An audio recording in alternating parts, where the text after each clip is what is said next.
Untuk mahasiswa atau mahasiswi, mungkin kata ini sedikit menakutkan, karena banyak dari mereka yang kelulusannya ditangguhkan karena satu tugas yang mempersulit hidup mereka. Lalu apa itu skripsi? Dilansir dari Wikipedia, skripsi adalah istilah yang digunakan di Indonesia untuk mengilustrasikan suatu karya ilmiah berupa paparan tulisan penelitian sarjana S1 yang membahas suatu permasalahan atau fenomena dalam bidang ilmu tertentu dengan menggunakan kaidah-kaidah yang berlaku. Lalu apa tujuan skripsi? Skripsi bertujuan agar mahasiswa mampu menyusun dan menulis suatu karya ilmiah sesuai dengan bidang ilmunya. Mahasiswa yang mampu menulis skripsi dianggap mampu memadukan pengetahuan dan keterampilan dalam memahami, menganalisis, menggambarkan, dan menjelaskan masalah yang berhubungan dengan bidang keilmuan yang diambilnya. Dalam skripsi, ada beberapa jenis penelitian. 1. Penelitian kualitatif. Metode riset yang sifatnya memberikan penjelasan dengan menggunakan analisis. 2. Penelitian kuantitatif. Jenis penelitian skripsi yang dilakukan secara sistematis, terstruktur, dan terperinci. 3. Penelitian survei. Sebuah metode yang digunakan untuk meneliti dan memecahkan masalah-masalah pendidikan. Biasanya, hasil riset ini dalam bentuk opini atau pendapat dari orang lain berdasarkan objek yang sedang diamati. 4. Penelitian kausal komparatif. Metode riset yang digunakan untuk meneliti hubungan sebab akibat dari suatu peristiwa. 5. Penelitian deskriptif. Metode penelitian yang mendeskripsikan suatu gejala atau peristiwa yang terjadi pada masa sekarang. 6. Penelitian tindakan. Jenis penelitian refleksi diri yang dilakukan oleh partisipan dalam situasi tertentu. 7. Penelitian studi kasus. Penelitian jenis ini pada dasarnya mempelajari individu atau kelompok yang memiliki kasus tertentu. 8. Penelitian pengembangan. Jenis penelitian ini biasa dipakai untuk memperbaiki praktek. 9. Penelitian studi korelasional.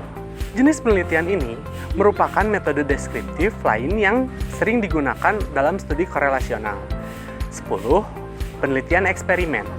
Dalam penelitian jenis ini, seorang peneliti akan menggunakan metode yang sistematis untuk membangun hubungan yang mengandung fenomena sebab akibat. Lalu, bagaimana cara penyusunan skripsi? Proses penyusunan skripsi berbeda-beda antara satu kampus dengan yang lain. Namun, umumnya proses penyusunan skripsi sama, yaitu 1. Pengajuan judul skripsi. 2. Pengajuan proposal skripsi. 3. Seminar proposal skripsi. 4. Penelitian. 5. Penulisan dianggap siap dan selesai. Mahasiswa mempresentasikan hasil karya ilmiah tersebut pada dosen penguji. Assalamualaikum warahmatullahi wabarakatuh. Halo semuanya, saya Helmi Al-Habib Fauzi, NPM 31121611021. Pada kesempatan ini saya akan memaparkan mengenai sistematika penyusunan skripsi. Secara garis besar, skripsi dapat dibagi menjadi 3 bagian, yaitu bagian awal, bagian isi, dan bagian akhir. Cukup sederhana, berikut adalah sistematika skripsi secara umum.